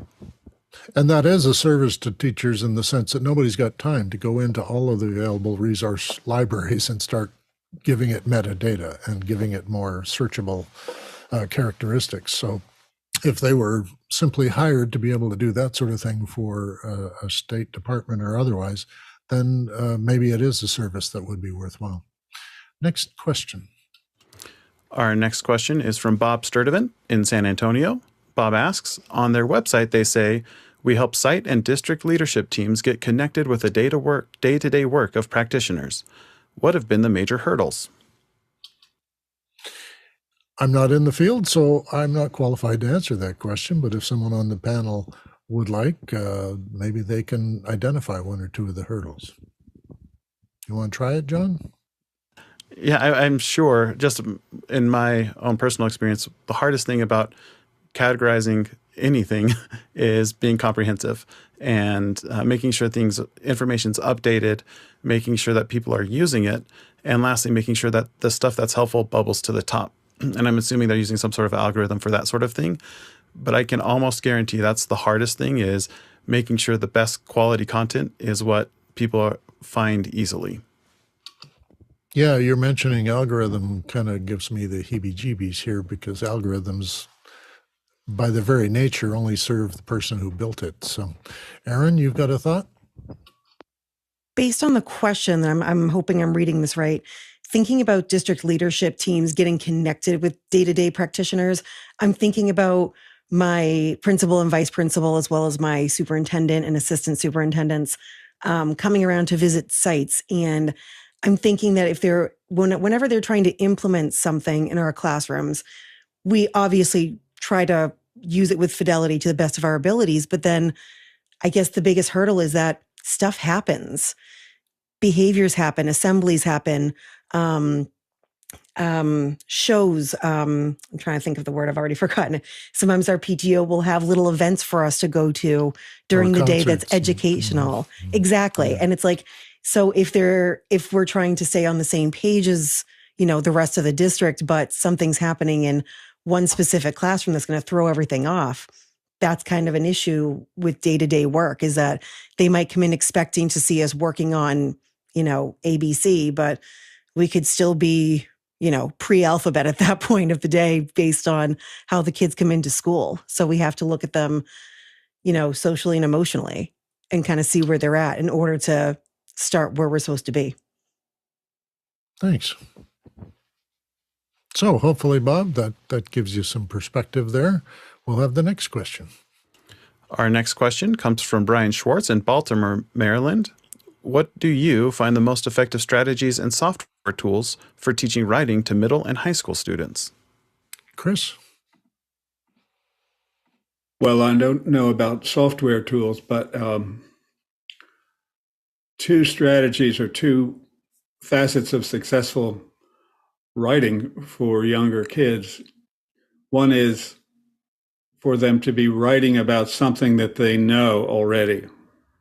So it's not a story starter that is irrelevant to their lives and their background experience, but it's an invitation to go deeper with knowledge and interests and experiences that they already have, to make sense of those in a way that communicates to somebody else, not just to themselves, but to someone who doesn't have as deep and broad an exposure to these ideas that they are writing about. The second, and perhaps even more important, big idea of successful writing teaching is to rewrite and edit and work on a piece of writing for at least 3 or 4 drafts, 3 or 4 versions. No matter how good the first draft is to the or how adequate it is to the standards expected. It can be improved. It can be shortened. It can be focused. You can address questions about your audience and what they know and how you might have to change the way you say what you're writing about to connect with the background knowledge of your expected audience and so forth. So far too many times in my experience, students get one shot at submitting a piece of writing for a grade, and then we move on to a different genre or a different assignment, and they're stuck with whatever grade they got, rather than the experience of revising and editing and incorporating feedback, including from peers, by the way, who might be the audience. So those are my two tips for doing a little bit better at this very difficult process of teaching writing. Mm-hmm. Erin? I'm going to second Dr. Clark here and say, I don't really know about the software tools per se, but some strategies that have worked not only in elementary school, but even through high school, letting students collaborate on one piece of writing has been very beneficial. So the technology could be as simple as colored pencils in a piece of paper or Google Doc or some sort of shared document. And students will pick a color that is their color and their color only. And you can set a timer and have a specific topic in mind, especially for middle and high school students, or a picture even, and say maybe 90 seconds to 2 minutes per writer. You set the timer. The first person, maybe they're writing in red, will go first. And then everybody is watching what they're writing. And then when the timer goes off, the second student, maybe they're using green, will pick up their pencil and they'll continue the story or the concept from where the first person left off. That way, people are getting ideas from others in their group, as well as continuing on a story and building onto that knowledge. So that's one strategy. And then another one that I found from EduProtocols was something called the 3 times genre challenge. Mm-hmm. And so it's taking a topic that you've learned about, so maybe the American Revolution, and you write a quick story paragraph in 3 different genres. So if you've taught narrative, if you've taught informational, if you've taught opinion writing, you can have them use the same topic and just write in 3 different contexts with the same topic. So that way they're getting to know and understand the concepts of writing in a specific genre, but they're not struggling to learn something new because they already understand the topic. Yeah, that's a key. That writing is different than the content you're writing about. Yeah. Next question. Our next question comes from Douglas Carmichael. Is there a set of standard technical specifications for content submitted to the OLC? I'm not sure OLC has standards or imposes standards. I think every state educational institution probably has its own standards for submitting or what they consider to be usable resources. So I think they're in a position to take existing resources that any jurisdiction has, give them metadata tags and cross connections to allow people to access them more easily. And so I think in the sense that, if you're looking for standard technical specs, that's a level higher than OLC. And the online learning people are just going to take whatever requirements that jurisdiction is asking for and then fit their work into it. I think they had a project in Alaska that was a very small school, and then they've done also very large jurisdictions in California. So I think they can scale to anybody's particular regional concerns or interests and what resources they've acquired, and they can also maybe offer other resources they're aware of and make them fit into that pile. So I guess in the sense that there is no standard that I'm aware of that would sort of govern what they can do with the resources, but maybe I'm wrong and there are. John? Yeah, they definitely advertise being able to accept documents of various sorts, including, I'm assuming, PDFs and Word documents and video. A lot of these types of platforms will enable external links as well. So that even if it doesn't get hosted there, they can share it and track it. You can also build what looks like HTML5 websites, which to me tells me it's likely able to also run SCORM e-learning modules. I don't know that particular one, SCORM e-learning, but those are based off HTML5 standards. There we go. Next question. Our next question is from Bob Sturdivant in San Antonio.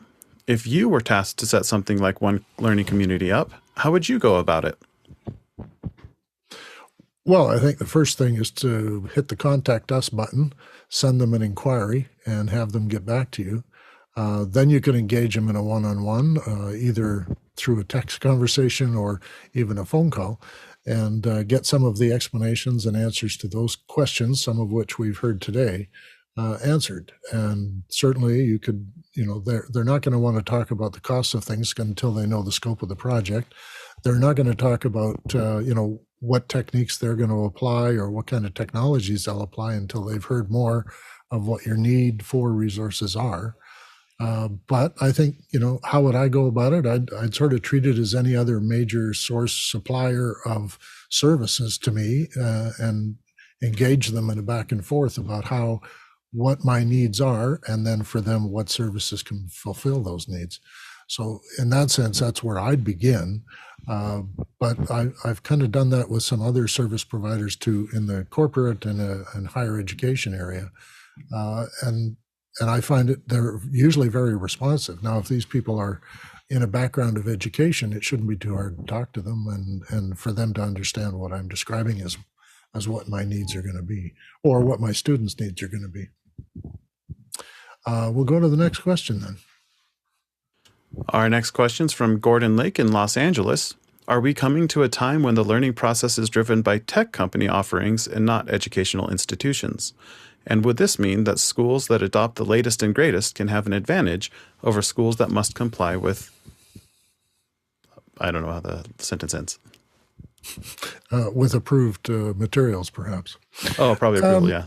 Yeah, Gordon, that's it's an interesting idea, in that, more recently, we've had to go toward tech companies to get things done because of the distance and the non-contact kind of learning we've had.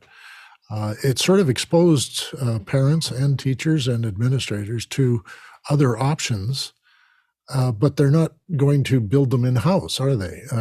Same as I don't have my own house for building a car that I can drive. I ask a car manufacturer to provide me with some options, and then I pick and choose from them. So if the company's starting to offer tech-driven kind of solutions, they're going to have to educate themselves a lot about what the requirements and what students need and what teachers need.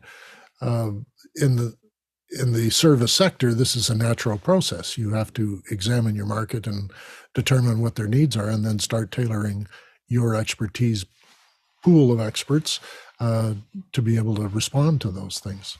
Aaron?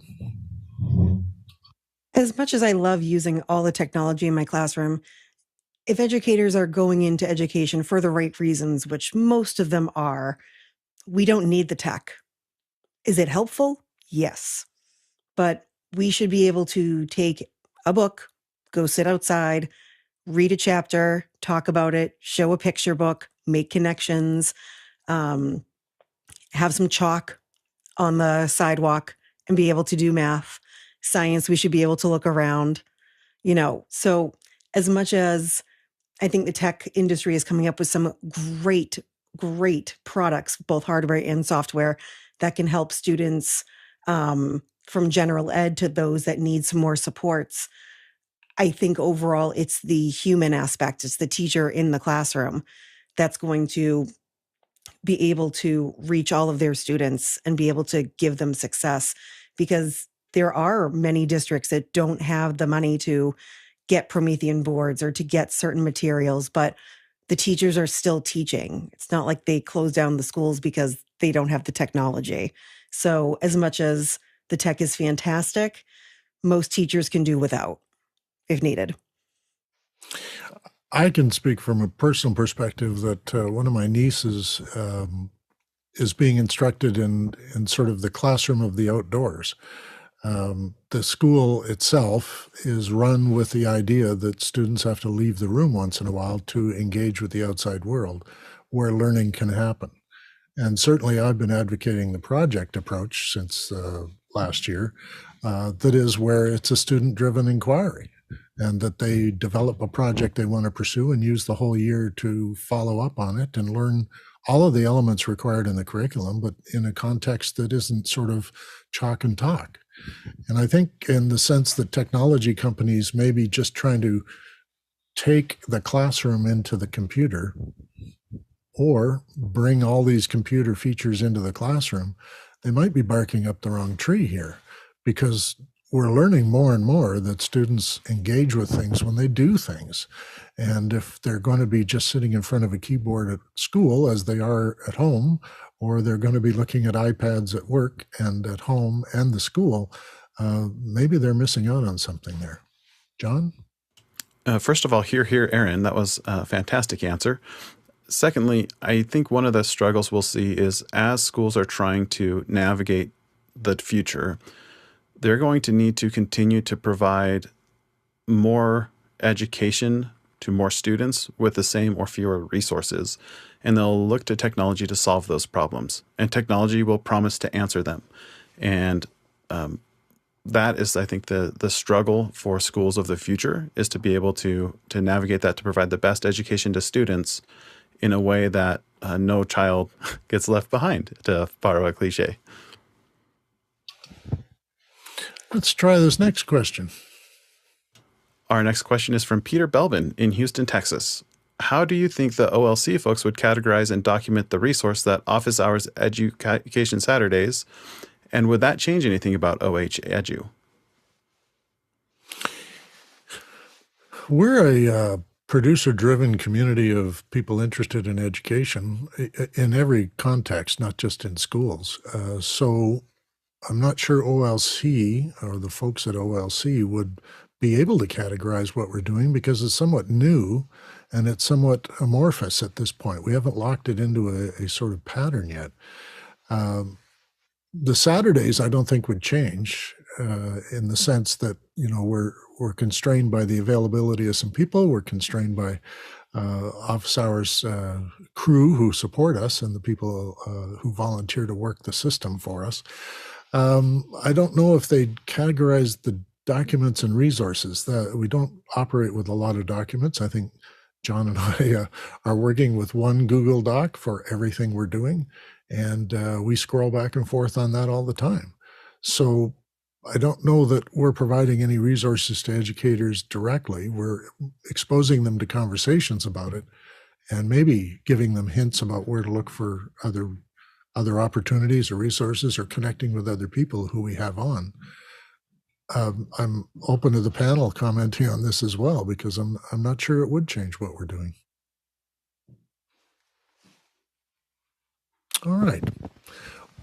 Well, that takes us to the end of this one today. We're finishing a little early because there's the producers seem to not find any further useful questions about it, and we're certainly trying our best to answer some of them. But I think this was a way of exposing us to what the One Learning Community service offers, and give us a little bit of an overview, but it looks to us that there's not a great deal of enthusiasm for it that I'm perceiving. We have a last question from Douglas Carmichael. John?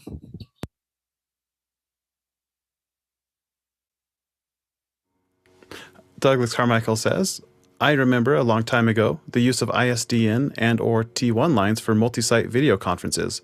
Could you see multi-site events as helping to build a learning community? Well, I've actually seen this happen. It was at a high level of government. It was, they call it human services here, but it was really children and family services. They have 100 offices across the entire province. They found it very helpful for multi-site video conferences to be held, both for a deputy minister to be able to address all the managers at once, and they didn't have to travel all the way to one city and stay in hotels and attend, various meetings. They could do it all from their desk, and at times continue to do their email answering while waiting for their turn at the meeting. We found it useful for training the staff and giving them an opportunity to be exposed to more information that would help them do their jobs more effectively. There were some sessions where we had 100 connections, and the 100 connections were able to clearly see what was being presented, watch the discussion locally at the venue that this was being presented at, and then were able to bring their questions in occasionally. Although we didn't have a Mukana in our service or any system for elevating questions to the front of the line, but I think the experience for them was for them to be able to share the idea between themselves after the meeting was over. They were able to participate as a group from their venue and then go back to their offices, just down the hall, and be able to talk about what they learned immediately. It was supported by other materials, which were distributed before the meeting, and then follow-ups that were done afterwards, as government does all the time. And there were evaluations of it as well. In the end-of-year report, it was found that the whole operation saved about $6.5 million in the budget because travel wasn't required. An offshoot of that was that the training programs for foster parents, which used to be done in person, was transferred to video conferencing.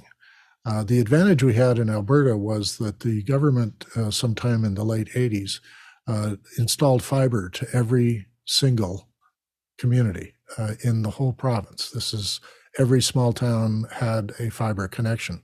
And if you went to a facility like a school or a library or a civic building, you could tap into this fiber network and participate at a high level and with clear video.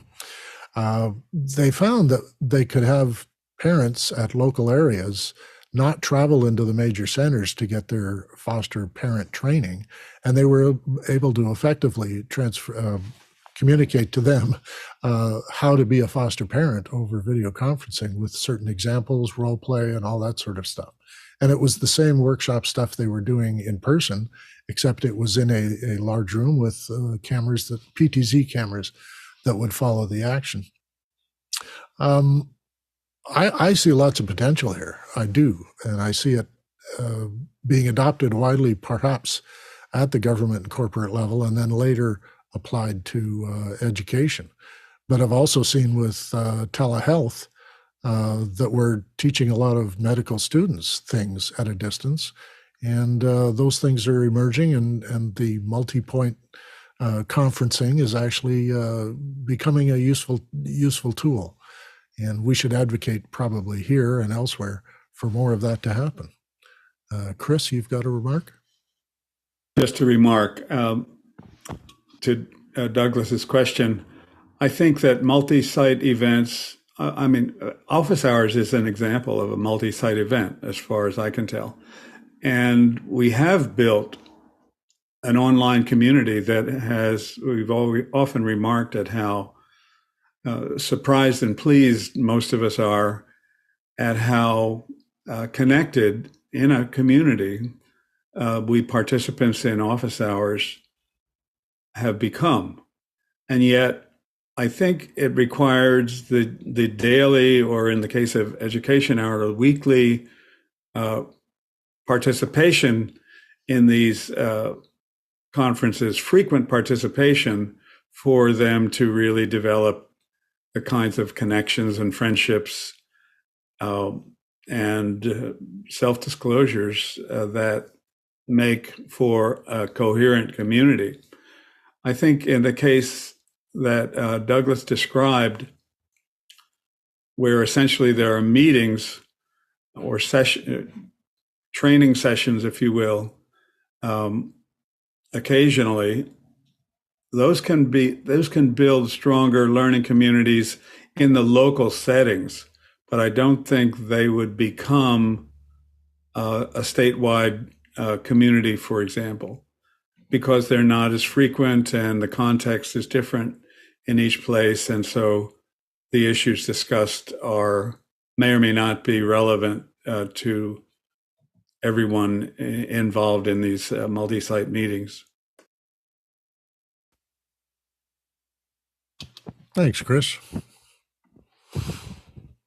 Well, I just want to thank you all for joining us, all the people who participated today, who gave us the questions, our panelists for today, and acknowledge that all the committed people who volunteer every day to operate office hours and after hours for all of us.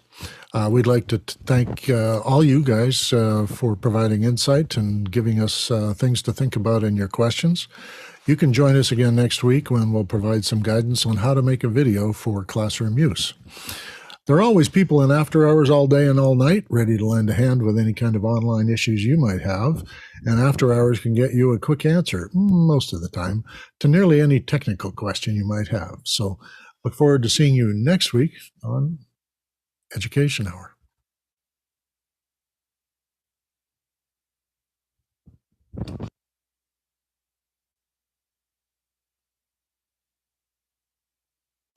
Thanks, Dave. Thanks, everyone. I knew it was going to be a little thin today because it is so specific, but it was a producer's suggestion, so we're going to keep doing that sort of thing and just see how many people jump in. John, you and I apparently have something just after this. You're able to attend? Okay. Others are welcome to join us, I think. So if you have the time to stick around after 10, once the stream is off, we'll be able to conduct that.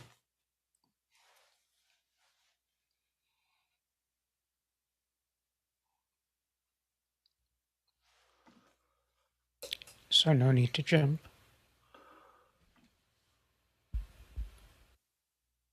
You're saying you have to go, Harshit?